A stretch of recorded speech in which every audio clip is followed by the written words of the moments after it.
Hello friends, welcome to SSC stenographer zone. प्रस्तुत है रामधारी गुप्ता की हिंदी आशुलिपि उच्च गति अभ्यास खंड 1 से डिक्टेशन नंबर 63 और 64। गति 100 शब्द प्रति मिनट।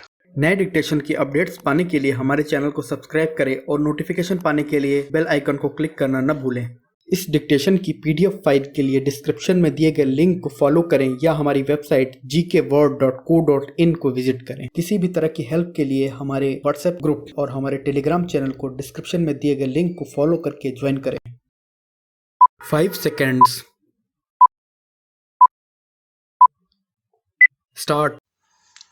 अध्यक्ष महोदय, मैं कल कह रहा था कि वित्त मंत्री जी ने जिस संदर्भ में यह बजट प्रस्तुत किया है और जिन परिस्थितियों की पृष्ठभूमि में वित्त मंत्री का भार संभाला है, उस दृष्टिकोण से यदि इस बजट को देखें तो हम इस परिणाम पर पहुंचेंगे कि वित्त मंत्री जी ने निश्चित तौर पर ऐसा काम किया है जिसके लिए वे धन्यवाद के पात्र हैं।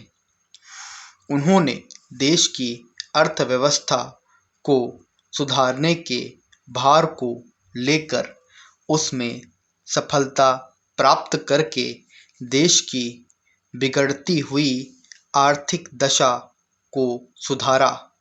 पिछले वर्ष देश का उत्पादन बढ़ा है, उद्योगों में सुधार हुआ है, कीमतों में सुधार आया है, हमारा आयात कम हुआ है और निर्यात बढ़ा है। इस तरह से देश में एक नई आशा और विश्वास पैदा हुआ है। इस वर्ष के बजट द्वारा भी उन्होंने पिछले वर्ष के कार्यक्रम को जारी रखने की कोशिश करने का पूरा प्रयास किया है। मुझे इसमें कोई संदेह नहीं है कि इसमें भी उनको सफलता मिलेगी। उन्होंने देश के आयात निर्यात के बारे में जो कदम उठाए हैं, उनसे निश्चय ही हमारे विदेशी व्यापार का संतुलन सुधरेगा। यह निश्चय के साथ कहा जा सकता है। मैं वित्त मंत्री के लक्ष्यों व कर नीति का आमतौर पर स्वागत करता हूं। यद्यपि मैं मानता हूं कि इस कर व्यवस्था के द्वारा मध्य वर्ग पर बोझा पड़ेगा, परंतु इस देश में हमें पंचवर्षीय योजनाओं को जारी रखना है। इसलिए उस संदर्भ में हमें आर्थिक साधन जुटाने पड़ेंगे और ऐसी दशा में जो लोग इस देश में ऐसी स्थिति में हैं जो कष्ट उठा करके भी कुछ दे सकते हैं, उनको देश के लिए देना ही पड़ेगा।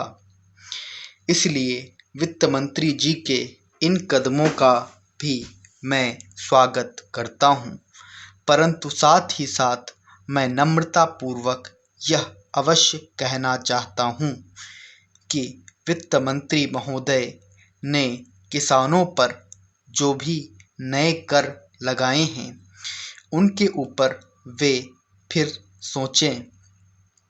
मेरी मान्यता के अनुसार वित्त मंत्री द्वारा खाद पर जो कर लगाया गया है, जो शुल्क लगाया गया है, वह एक ऐसा कार्य है जिससे इस देश का विकास रुकने वाला है।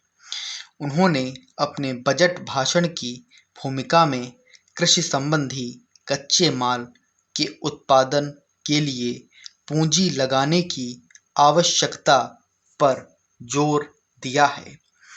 उनकी स्वयं की यह मान्यता है कि कृषि का उत्पादन बढ़ाना बहुत आवश्यक है। अध्यक्ष महोदय, उसके लिए सब कुछ करना है तो फिर कृषि उत्पादन का जो मूल आधार है, उस खाद और पानी की जो व्यवस्था है, उस पर ही कर लगाया जाता है, तो मेरे मन में आता है कि कहीं वित्त मंत्री महोदय अपनी ही बात को अपने ही सिद्धांतों के द्वारा तो काट नहीं रहे हैं। मैं कहना चाहता हूँ कि हमारे देश में अभी भी 1/4 भूमि से ज़्यादा सिंचित भूमि नहीं है। इस देश की जितनी कृषि योग्य भूमि है, उसका चौथाई से भी कम हिस्सा ऐसा है जो सिंचित भूमि के नाम से पुकारा जा सकता है। मेरी राय में अब समय आ गया है जबकि पिछले 2-3 वर्षों की नीति पर फिर से विचार किया जाए और एक मात्रा में घाटे के बजट का सहारा लेकर ही सही आर्थिक तथा सामाजिक विकास की योजनाओं की गति को बहुत बढ़ा दिया जाए। इस मामले में मैं समझती हूँ कि तुरंत कार्यवाही होनी चाहिए ताकि आज जनसाधारण में जो असंतोष उभर रहा है वह हानिकर दिशाओं में न चलने पाए। आज के राजनीतिक वातावरण की दृष्टि से मैं कहना चाहती हूँ कि विकास की गति को बढ़ाने की आवश्यकता सर्वोपरि है। जहाँ तक कि नए बजट के अंतर्गत कर नीति का संबंध है, अच्छा होता यदि मिट्टी के तेल जैसी वस्तुओं पर अतिरिक्त कर न लगाया जाता। मेरी राय में इस प्रकार के करों से बचना ही उचित है, परंतु वस्तुस्थिति कुछ ऐसी लगती है कि प्रायः गरीबों पर करों का भार लादे बिना सरकार की गाड़ी आगे बढ़ ही नहीं सकती। एक नया कर जिसे पहली बार वित्त मंत्री ने लगाने की ठानी है, वह है कृषि संपत्ति संबंधी कर। अब से पहले कुछ राज्यों में कृषि संबंधी आयकर लगाया गया था, परंतु उसके प्रशासन तथा वसूली आदि में इतनी कठिनाइयाँ आईं कि राज्य सरकारों को अपनी नीति बदलनी पड़ी। बात यह है कि जहाँ करोड़ों अनपढ़ तथा गांवों में बसने वाले किसानों पर हिसाब किताब रखने और रिपोर्ट भेजने की जिम्मेदारी लादी जाती है, वहाँ ऐसा कोई कर सफल नहीं हो सकता। उल्टे उसके कारण लाखों लोग कई प्रकार से सताए जाते हैं और फिर वे लोग सरकार से नाराज हो जाते हैं।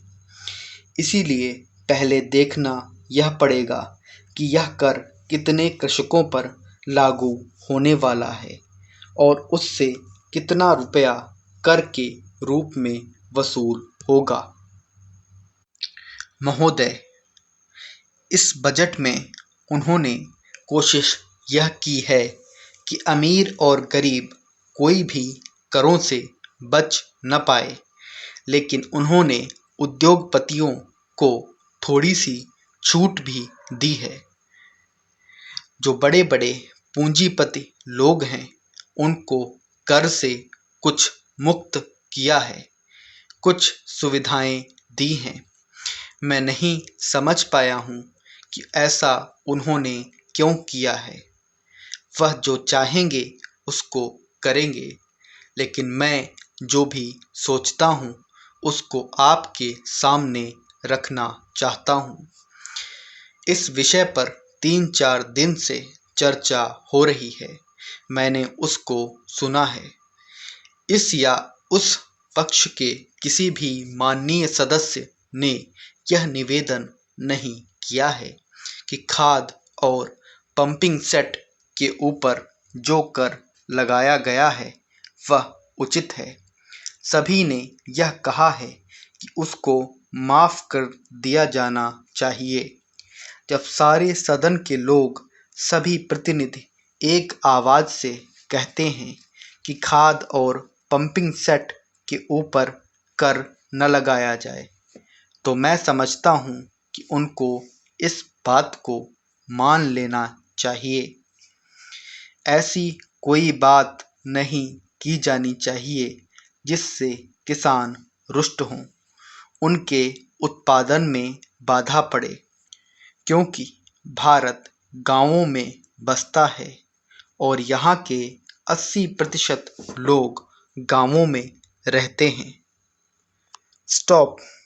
इस डिक्टेशन की PDF फाइल के लिए डिस्क्रिप्शन में दिए गए लिंक को फॉलो करें या हमारी वेबसाइट gkword.co.in को विजिट करें।